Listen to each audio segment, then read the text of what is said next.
તમારું? પિન્ટુભાઈ. આખું નામ બોલો. પિન્ટુભાઈ મદનભાઈ. પિન્ટુભાઈ, શું નુકસાન થયું છે? કેરીમાં નુકસાન છે. વાવાઝોડું, વરસાદ ઝાઝો હતો ને, વરસાદ ને વાવાઝોડું ભેગું તો રાત્રે બહુ હતું.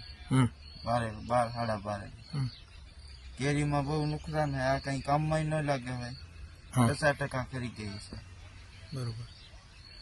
મહેનત પાણીમાં ગઈ. હા, કઈ કામમાં જ ન લાગે ને હવે. બરોબર. કેટલું નુકસાન થયું? નુકસાન તો આમ ગણી તો બહુ ઘણી નુકસાન થઈ છે. 50% નુકસાન છે. કેટલું? 50%. બરોબર. બધાને થયું છે? હા, કેરીમાં જાજુ હે. બરોબર. કેવો રાતે વરસાદ હતો? પવન બહુ હતો. પવન ને બહુ હતું. અહીંયા જુઓ. હા, પવન ને વરસાદ બહુ હતો રાત્રે 12 વાગે લગભગ. ઓકે.